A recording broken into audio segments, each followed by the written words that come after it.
贱女人！你竟然把我卖到了妓院！你是为了跟他私会吗？还是想跟他走？李欢，你冷静一点！你让开！你冷静一下！松开！叶家，你快走！我们是不是有什么误会？叶家，你快走！你快走！松开！李欢，别走！你疯了吧你！你有什么火？你冲我来！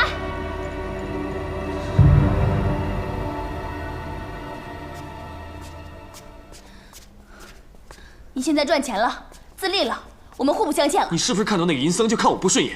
你这个水性杨花的贱女人，我就偏不让那个银僧得逞。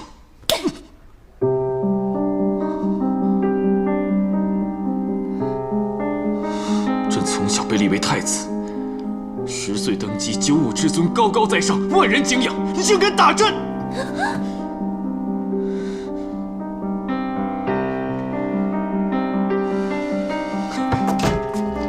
你居然为了那个奸夫，在朕生病的时候打朕！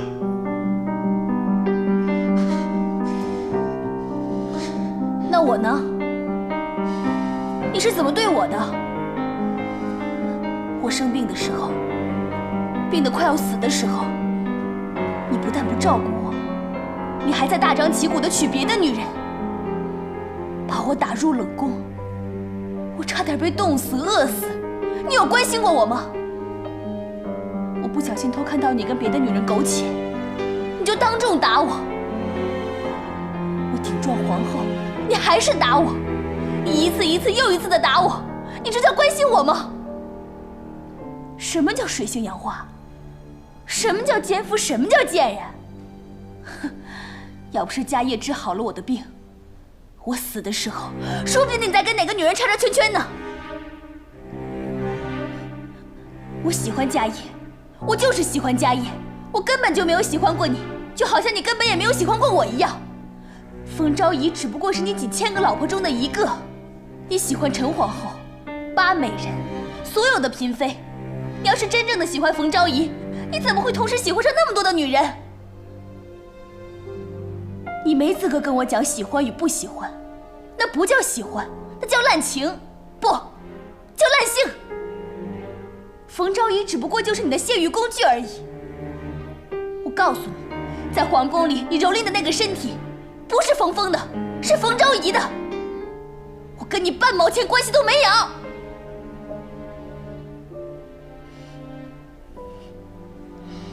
不可理喻！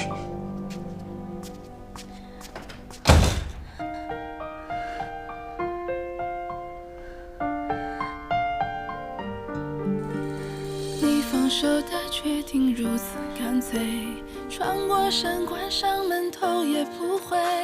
惨白的月光下，尽是狼狈，尽是被晚风打碎。握不紧你的手是我不对，太用心的面对让你太累，无端的去回忆徒增伤悲，我独自不醉不归。我哭泣的眼泪你无所谓，看不清你心里究竟爱谁，抹不去的回忆难以入睡，留下我独自伤悲。哭泣的眼泪你无所谓，黑夜里我独自倾听心碎，你把我的迷梦彻底打碎，只剩我独自面对。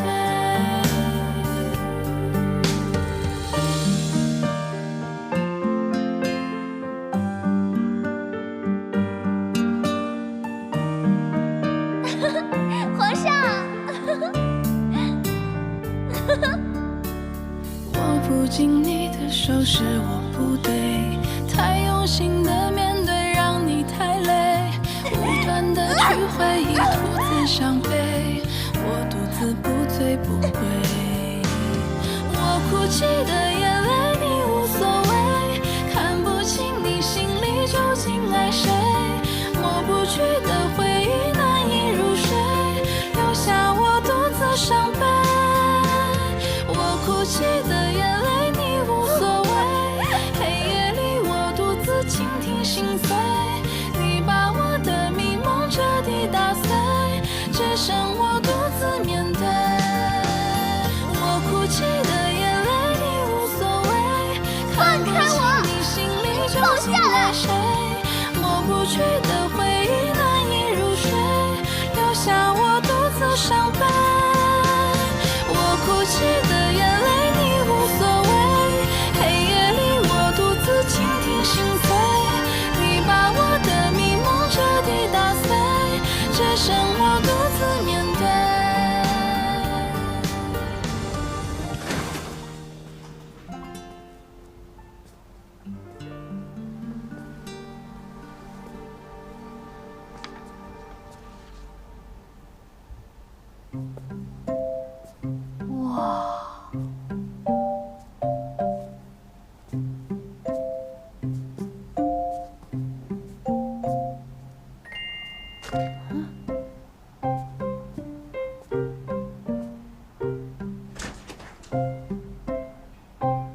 这哪里是人住的地儿，简直就是狗窝。金窝银窝比不上自己的狗窝，打扫出来就好了。你扫地，我擦。朕乃九五之尊，高高在上，万人敬仰，我才不干呢。这么脏的房间，我一个人怎么打扫啊？这是奴婢干的活。狗皇帝！切！那旁边，没看见吗？桌子，那儿还有一个。哎，眼睛不好使吗？真笨。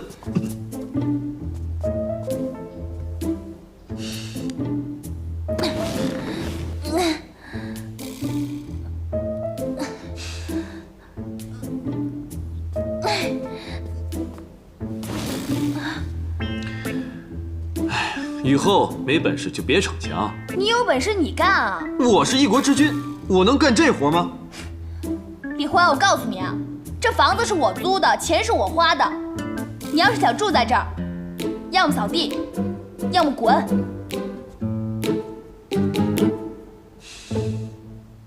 干活啊！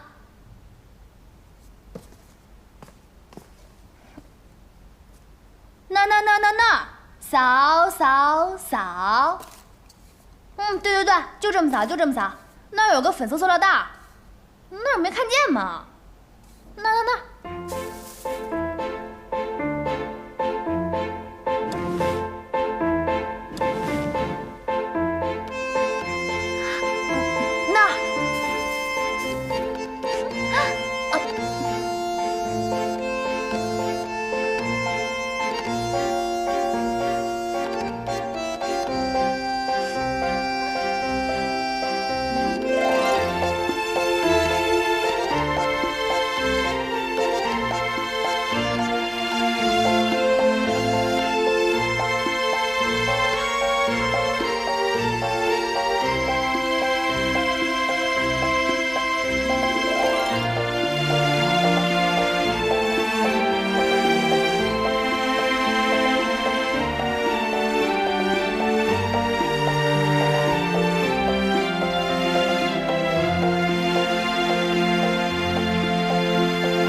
擦！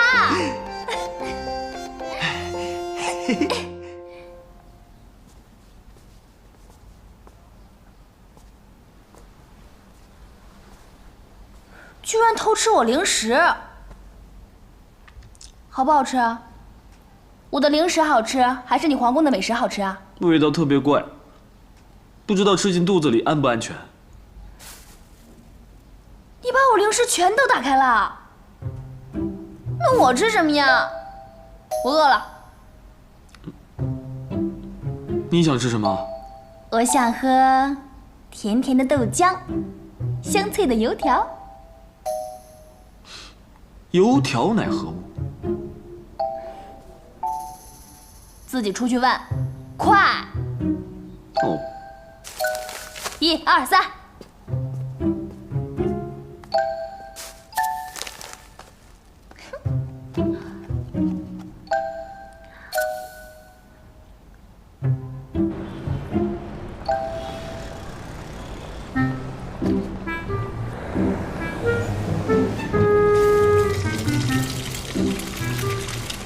此乃油条。是啊，要几个？我要4个。好，那给你钱。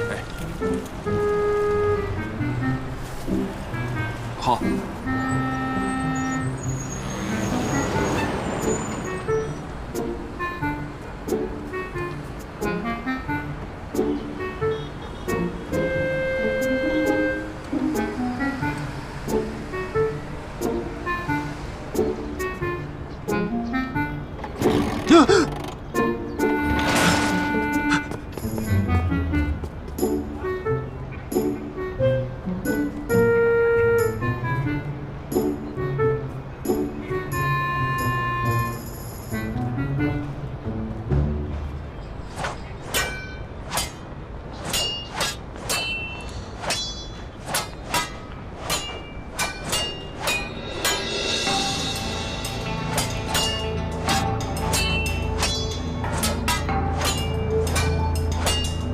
OK， 好，下一场。安妮，该你上场了。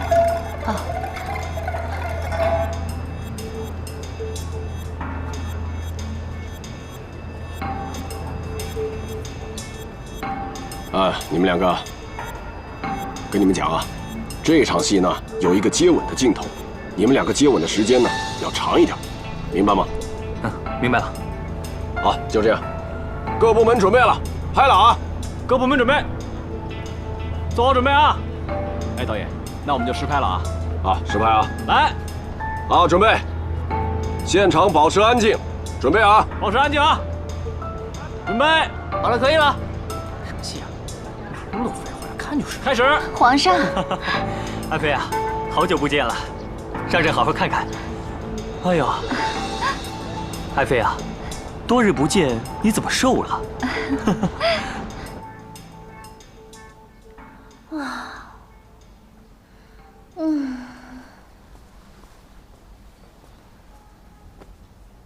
饿死我了。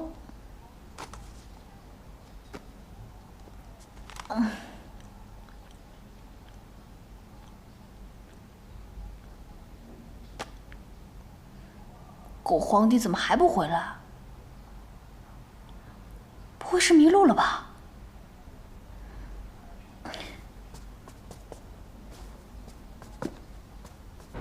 上阵抱抱。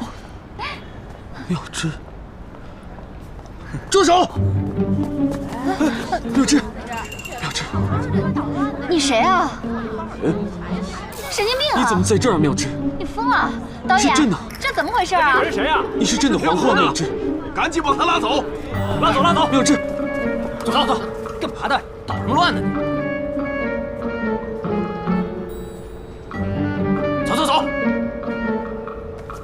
走！赶紧走！大胆狗奴才！别乱来啊！你想造反吗？我怕镇住你们九族吗？有病！赶紧给他弄走！赶紧把他拉走！把我们道具放下！李欢，还愣着干嘛？赶紧拉走啊！一战便阻止朕，朕第一个灭了他！李欢，你在这儿干什么呢？有犯病，给我走！峰峰，你看这是谁？这又是谁呀？这个？他是你朋友是吗？赶紧走，带走啊！妙芝，什么情况啊？这个？干嘛？干什么？啊！放手！哎，有病！又来一个疯子！朕不能走漂亮！弄！妙芝，朕的皇后！妙芝，安妮，你没事吧？没事。没事就好。那我们就开始吧。继续啊！没事了，各部门做好准备啊！刚才到哪儿了？来，在这儿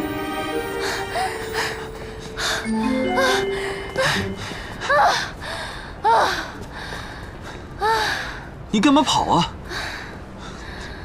给你豆浆油条。我才不吃呢，都凉了。你是不是有病啊？你想让人家把你送到精神病院去啊？精神病院是何地？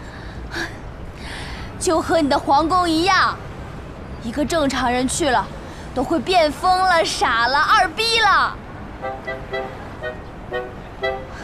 小公狗，可算见到你日思夜想的皇后了，开心死了吧？可是他根本就不认识朕，她是朕的陈皇后吗？瞧你那副失魂落魄的样子，哼，跟段正淳一个德行。段正淳，何许人也？就是宋朝云南大理国的王爷，他有很多个女人，一段时间就换一个，对每个女人都是真心真意，对她们殷勤备至，情真意切。他总有办法让女人觉得自己才是他的最爱，他的唯一。但实际上呢，他有很多的最爱和唯一，像不像你啊？这就对了，男人就应该三妻四妾。色狼。何为色狼？色狼就是你这样的，见到女人就想叉叉圈圈。我可不同，我从来不强迫任何女人，包括你。啊呸！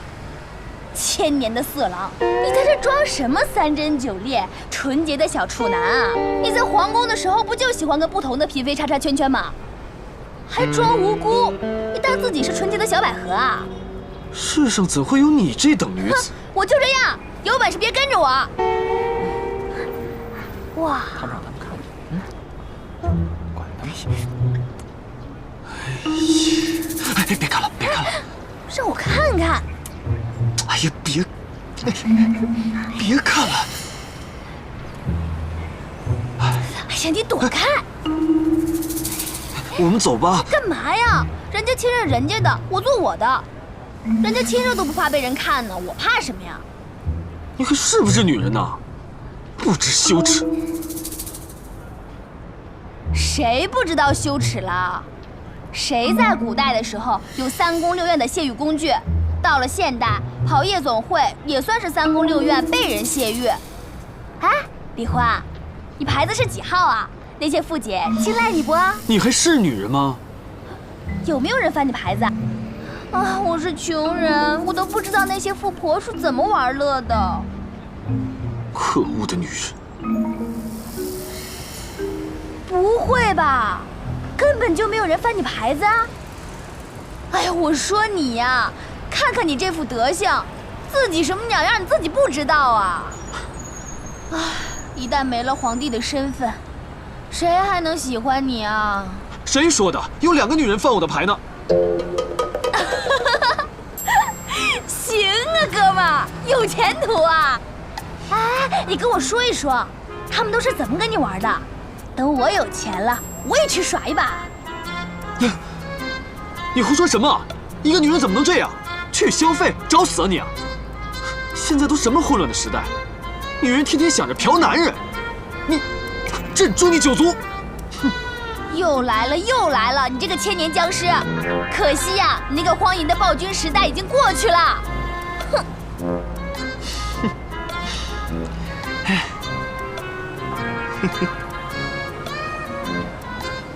干嘛？笑得那么淫荡？你吃醋了？我吃醋？我呸！你到底是谁啊？别以为谁都稀罕你，你是我什么人啊？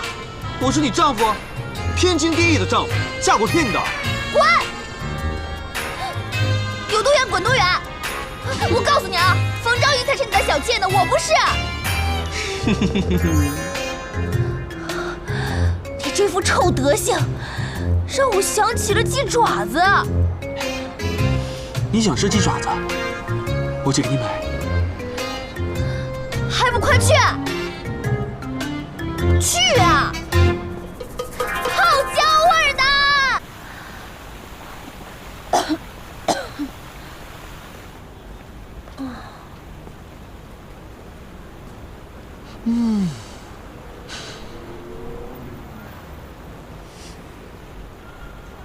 怎么才回来？我都已经做了500个仰卧起坐了。快吃吧。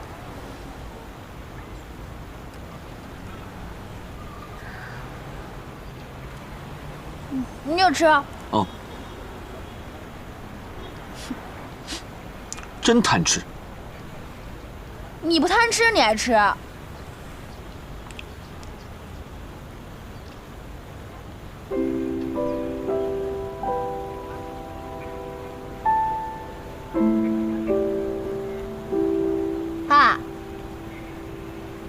又想你的陈皇后呢？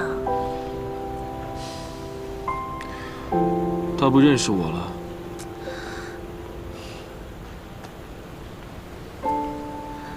李欢，你知道我为什么总是跟你吵架，总是气你恨你吗？为什么？因为我不是你的冯昭仪，我只是一个现代社会的人。其实你心里都知道，就是不愿意承认，对不对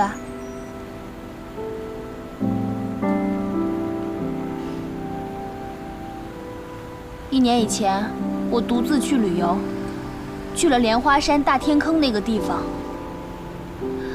突然，来了一团黑漆漆的乌云，一阵龙卷风卷过，不知道怎么回事，我就被卷到龙卷风里了，然后就听到了水声，感觉快要窒息了一样。爱妃，爱妃。当我醒来的时候，就发现自己在水里，被人救了起来。然后，就听到周围不断的有人在叫我：“冯昭仪，冯昭仪。”原来朕的冯昭仪真的已经死了，你只是附到了冯昭仪的身上。所以你知道，我根本就没有骗你，我在皇宫里说的那些话也都不是疯话。我知道，你爱的冯昭仪死了。你今天见到的那个演员，你认为她是陈皇后，其实她只是跟皇后长得很像的一个现代人而已，就好像我跟冯妙莲长得一样，是一回事。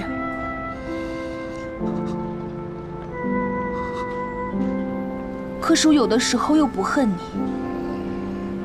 因为你稀里糊涂的来到我的时代，我深切的知道那种滋味。芳芳，我是不是已经回不去了？我该怎么办？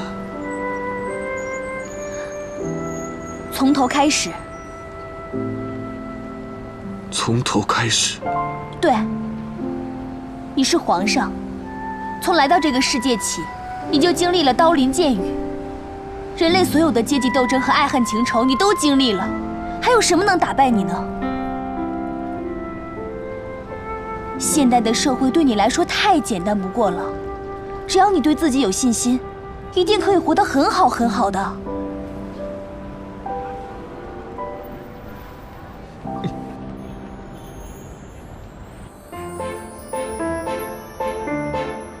我们随便逛逛吧。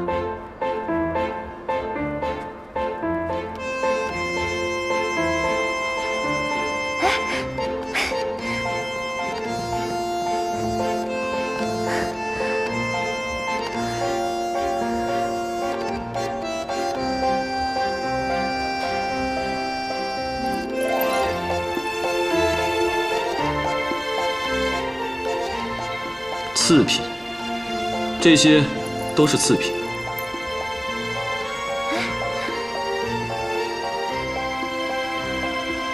这个怎么样？好看吗？走吧。啊，干嘛？有什么好看的？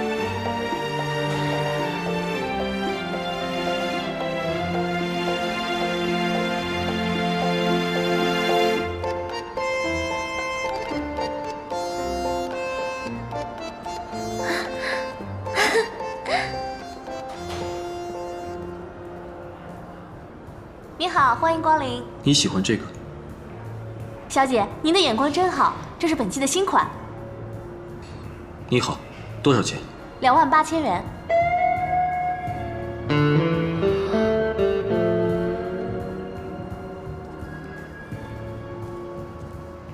还有卖花的呢。你看，那个叫蓝色妖姬，好看吗？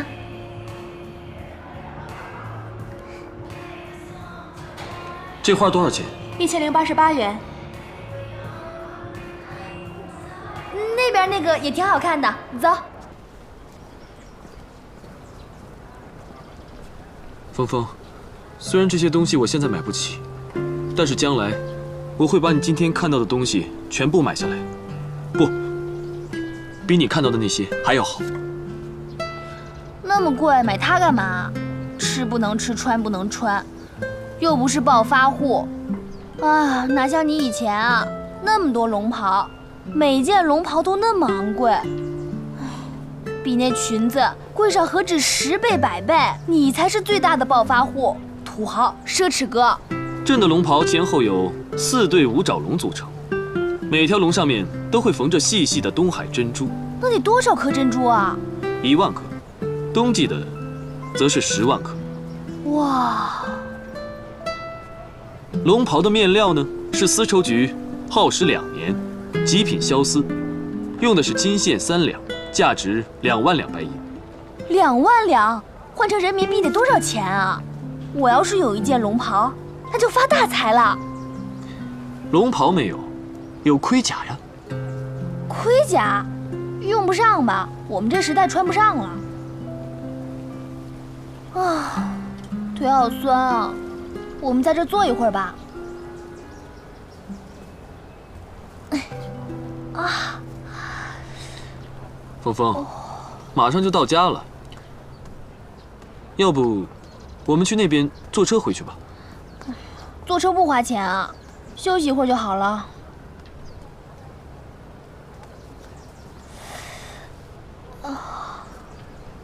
我背你。皇上背我，我可承受不起啊！快点。那谢谢皇上啦。啊！皇帝背了我，我好荣幸啊！李焕，你来这儿这么久了，你喜不喜欢这里啊？鬼才喜欢这个地方。你是不是很想回去啊？我失踪了这么久，太子估计也继位了。我回去之后，必定会掀起一场腥风血雨。如果你永远都回不去了，你最想在这个世界上做什么呀？成为世界第一富豪。峰峰，你呢？我想挣500万，然后买一套大房子，就不用经常搬家了。还要一个很大很明亮的书房，大大的书桌，大大的书柜，还有一个漂亮的花园。你就这点志向，没出息。我还想找一次牛郎。嘿，你还敢说？还说？嫁！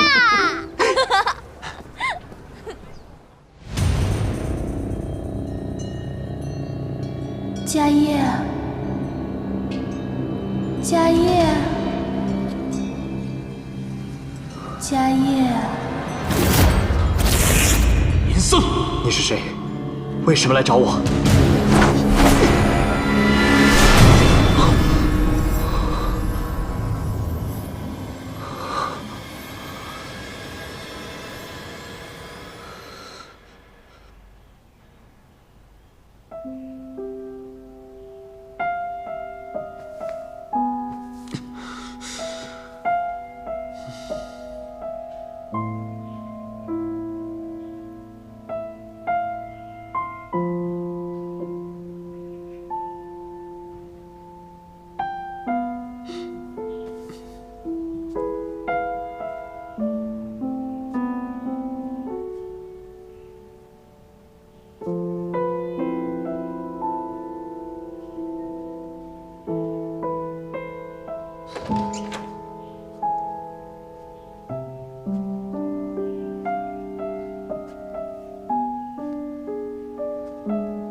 这个女人明明是我妃子，和我爱妃亲热，没什么不对吧？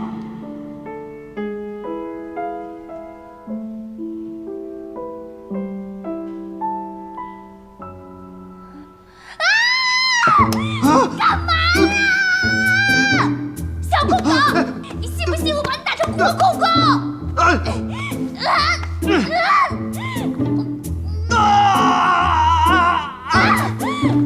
你敢辱骂欧大朕？你是朕的爱妃，朕跟你上床是天经地义的人伦，这怎么了？谁是你爱妃？谁是你爱妃？狗皇帝，狗皇帝！我告诉你啊，也就我娶了你，要不然哪个男人会看上你这种母大虫啊？我告诉你，以后我们国家会有1000个光棍，100个男人排着队来娶我，我也轮不到你。那你快等着吧，等100个男人来娶你吧。你以为我真的对你感兴趣啊？一点女人味都没有。你放屁！你放屁！你睁眼睛说瞎话！我怎么没有了？我怎么没有了？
娘从西边出来了，会洗衣服做饭了。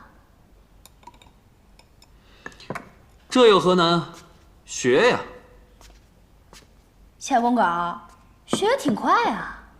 你以为都跟你似的？蠢女人，这又不是什么高难度技术活，快吃吧。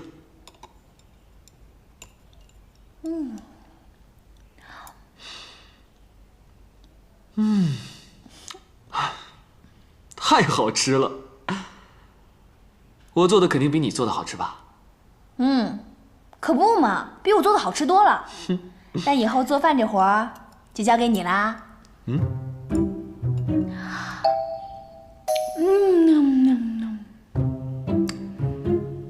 你都会用洗衣机了？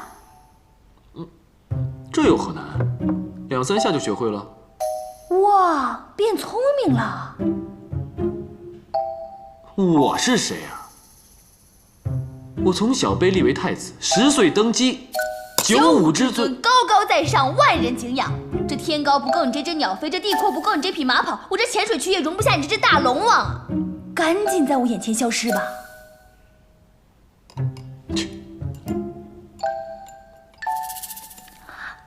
哎，蠢女人，给我找个工作吧。选工作了？想挣钱啊？没问题啊。你有学历吗？学历是什么？学历呢，就是你学习的一个证明，比如说大专大本、研究生、博士。在我们这个社会，工作必须得有学历。这算什么呀？从我出生以来，都是全国最有学问的人来教我啊！你们这儿应该叫做精英，全国所有的精英都来教我。我从小就受到超级教育，而且看书啊，一目十行，过目不忘，理解力超强。你说你从小读书好，悟性高，自认为非常非常的聪明，可在我看来什么都不是，差得太远了。啊，我原来还在担心你能不能适应这个社会，看来我的担心纯属多余啊。不出3个月，你肯定会对这个社会完全的熟悉，你的聪明才智一定会有用武之地的。当我瞎操心了。你担心我，那就对了，因为你是我老婆。不要脸！刷碗去。饭是我做的，还要我刷碗？你是皇上啊，你是精英啊，这刷碗不太容易了吗？咱俩分工不一样，我搞创作，你刷碗。谢谢皇上。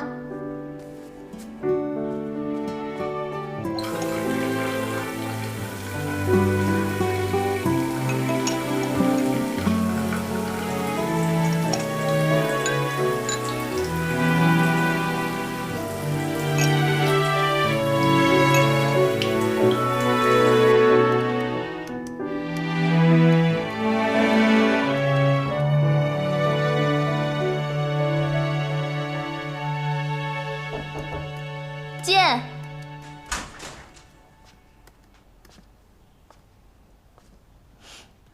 谢谢。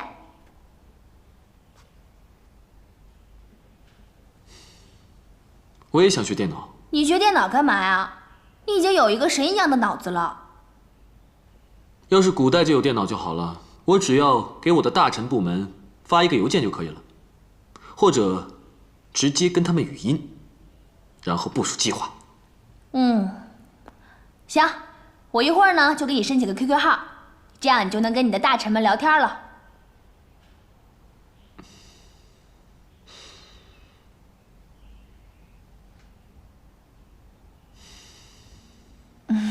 我就是开个玩笑，你别生气呀。你快出去吧，别妨碍我工作了，我还得赚钱养活自己呢。在你们这个时代，女人都能养活自己，那男人干什么？大多数女人是这样的，嫁给一个有钱的老公，就可以在家当全职太太或者是阔太太。但是现在根据中国的国情来说呢，大多数的男人现在都养不起老婆和孩子，所以就需要夫妻共同的收入来养家。一般男人呢，挣了钱就要交给老婆的，让老婆统一安排。男人赚了钱要交给老婆？那女人干的工作是和男人一样的吗？好多女人都是男人的上司呢，没什么可稀奇的。中央有一些领导，就相当于你们那个时代的副宰相、六部尚书，还有各省的一些女的省长和副省长，就相当于你们那个时代的封疆大使之类的。这都是什么时代啊？阴阳颠倒，社会岂不秩序紊乱了？现在这叫男女平等，我们这个时代比你们那个时代强多了。男为天，女为地，怎么可能平等啊？真是世风日下呀！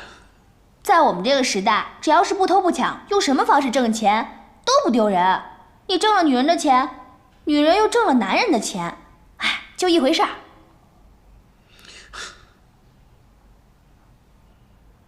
对了，我应该给你好好安排一下你的人生计划。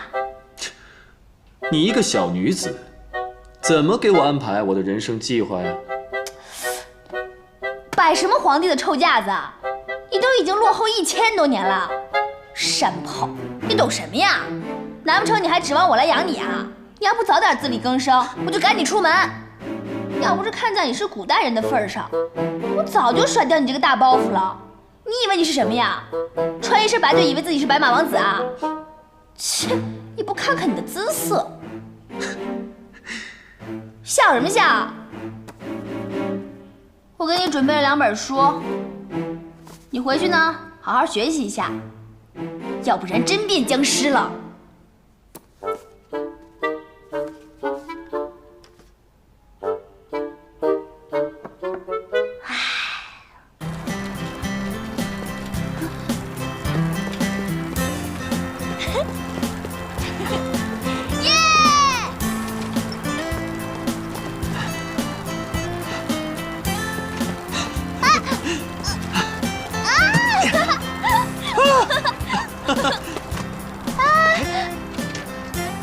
慢点儿。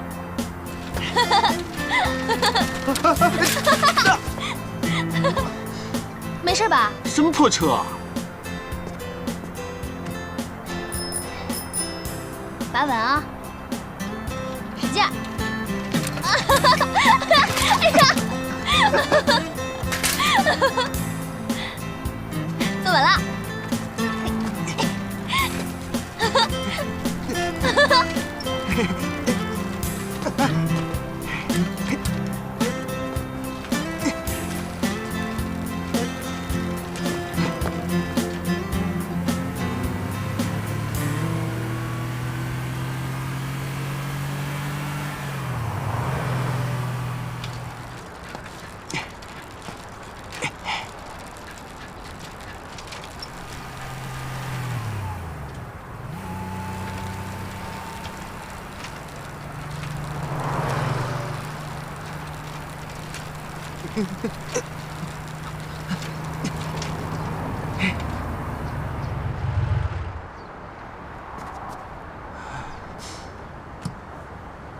哎，骑自行车那个人，好像是之前我撞的那个人。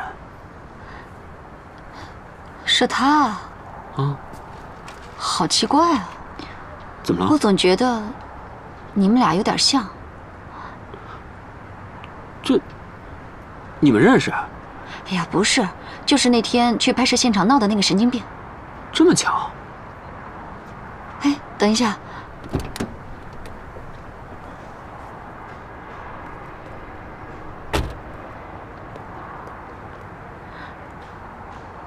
妙芝，皇后，你为什么总叫我妙芝？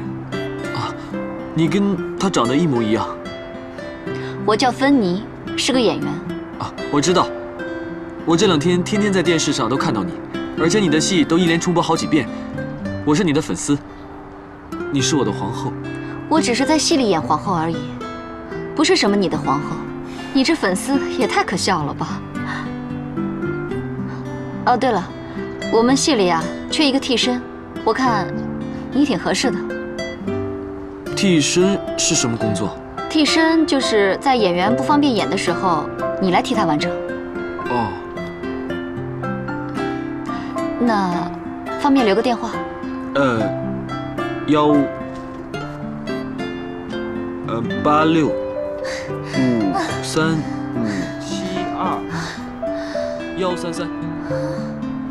572-133。对，狗改不了吃屎。哼。好了。哦，对了，那个你叫什么名字？我叫李欢。李欢。好，那打电话。好，拜拜。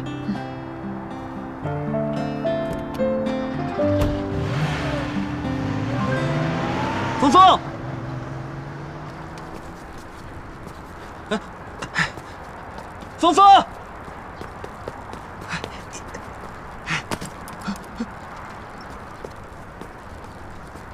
峰峰，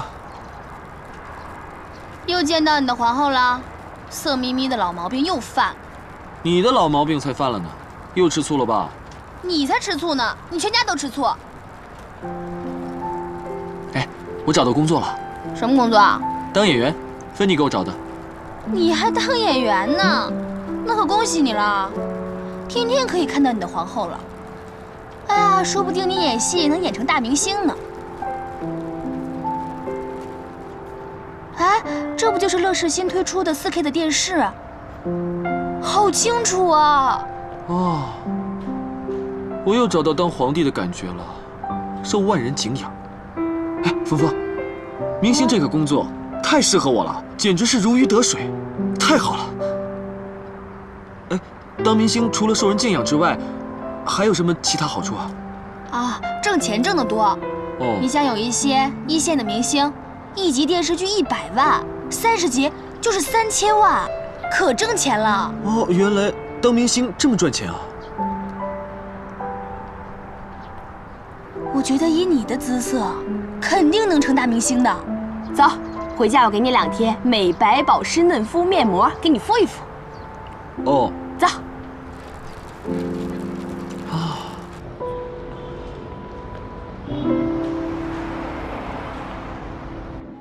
先生，您请。没问题啊，可以，我觉得没问题。就按你说的，下部戏啊，我们就拍这个。你呢，还是来演女1号。我觉得肯定会火的。哎，导演，好，这是我给咱们剧组找的替身，给大家介绍一下，他叫李欢。芬妮啊，你找谁不好啊？非得找个神经病来演戏？我不是神经病。哎，好了，既然来了，就坐下一起玩吧，啊！来，好，来吧。如此忤逆泼妇，不如即刻处死。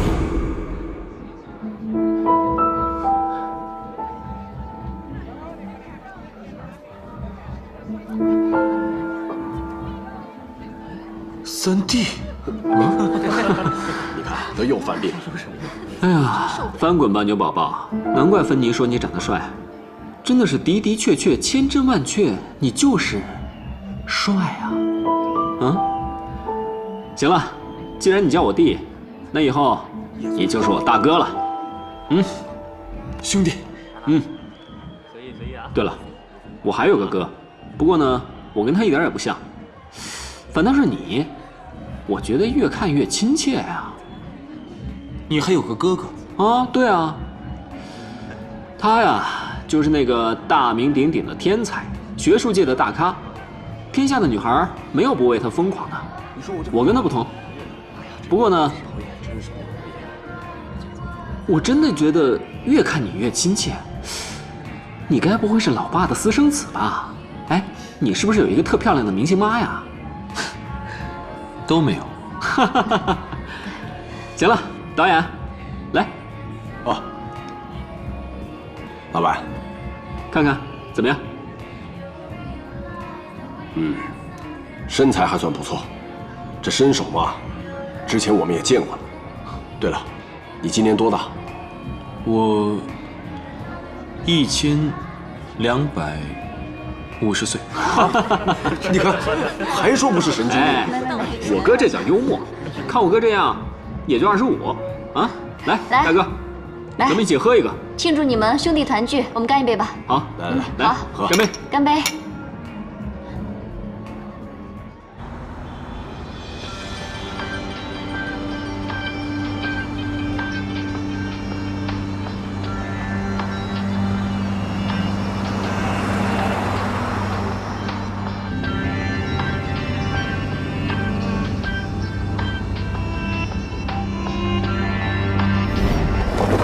皇上用剑刺向了和尚的胸口，女孩似乎听到了和尚骨肉分裂的声音。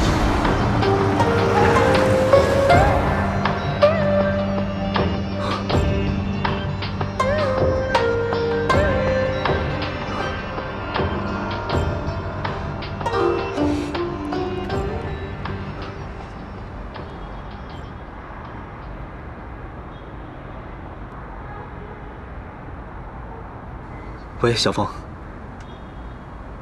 你在家吗？我马上去找你。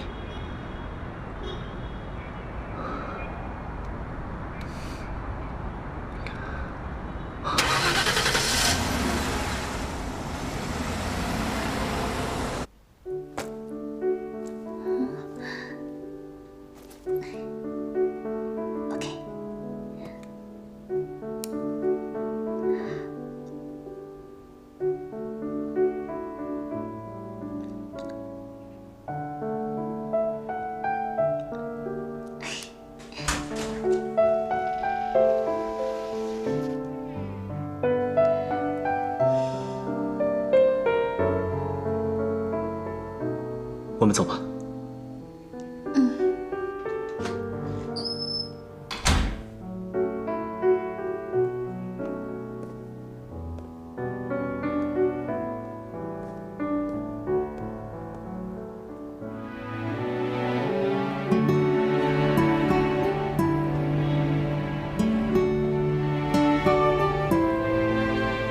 小凤，最近忙什么呢？忙着挣钱啊。你一个女孩子，那么拼命挣钱干嘛？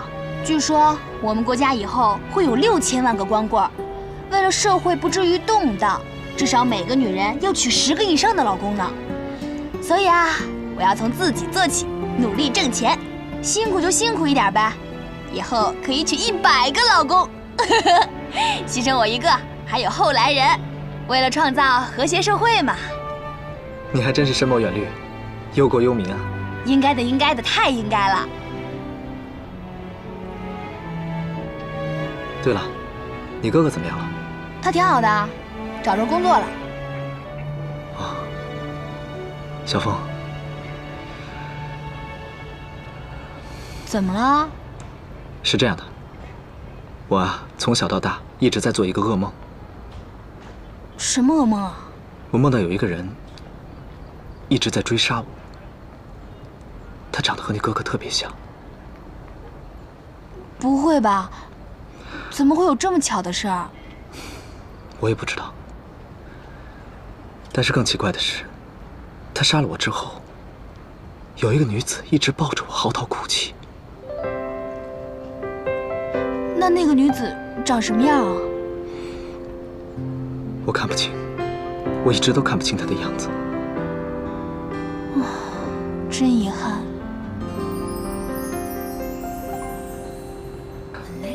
算了，不说了。也许只是一场离奇的梦而已。我们走吧。我怕你忘了回来，不记得我在，你就像天边的云彩，我无法将你拥入怀，陪你看的那片海，已不复存在。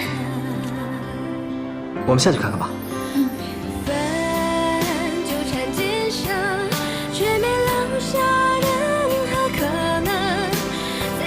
是交界而过真心的人，回忆还残存，我们约定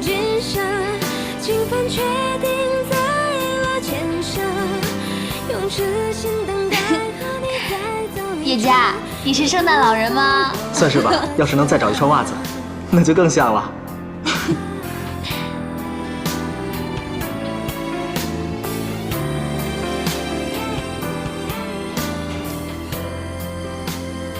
过来一下。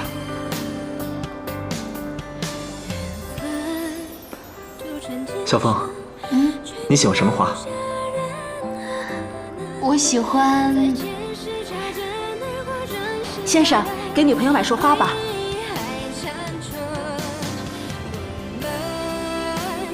这样吧，帮我把这束花包起来吧。好的。好，谢谢。不客气。小凤，我把这个送给你，因为我觉得这个是最适合你的。谢谢。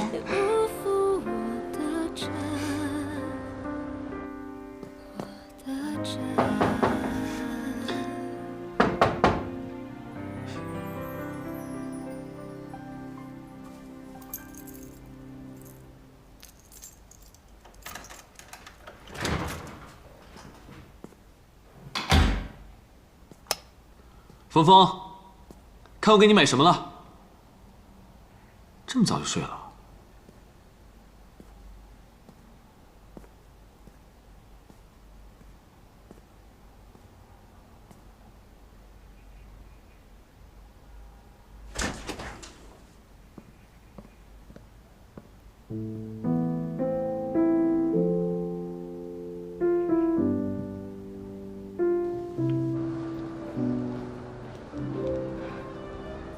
小凤，要不然我帮你拿着吧。不要，自己拿着才有幸福感。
小凤，那你就回去吧。晚安。晚安，早点休息。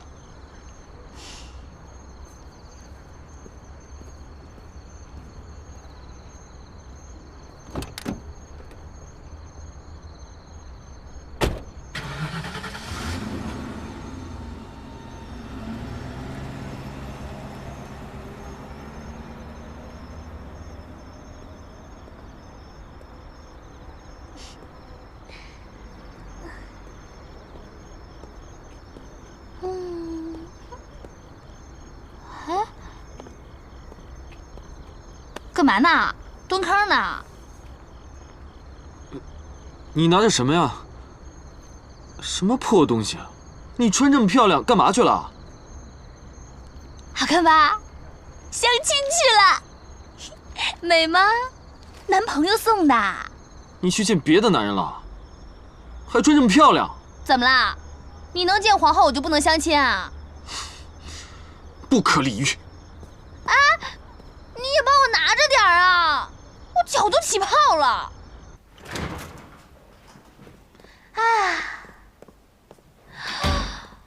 哇，好美的花啊！你可真土豪，买这么贵的花啊！哎呦，败家老爷们儿，够买1年白菜的了。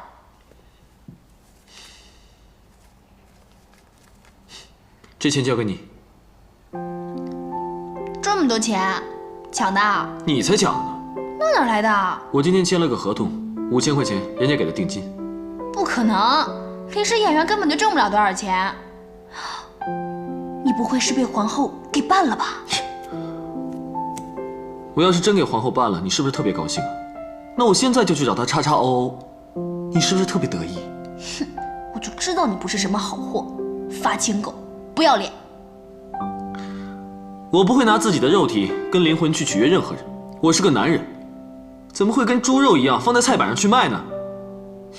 在这个古怪的世道里，你都能生存下去，我怎么还能饿死啊？我就不信了，你等着瞧吧。给，我不要你的脏钱。蠢女人，我怎么就跟你说不明白呢？这是我签的合同，白纸黑字，上面还有我的画押。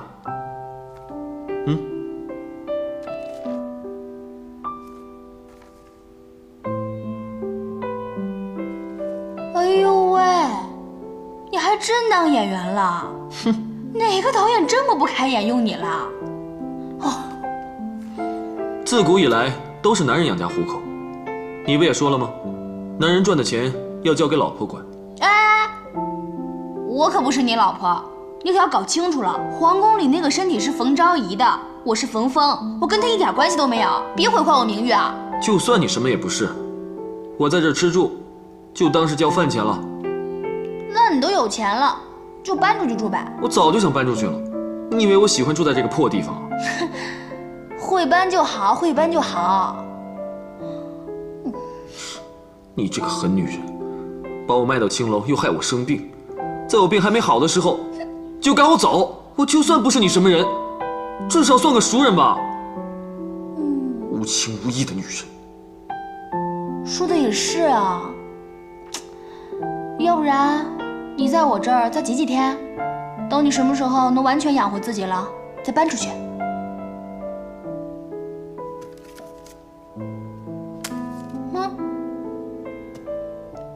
那这样吧，这个钱咱俩1人1半，男人身上得有点钱。不过你以后可别买这么贵的花了，太浪费了。以后我做什么事情，我自己决定，用不着你这个蠢女人在这指手画脚的。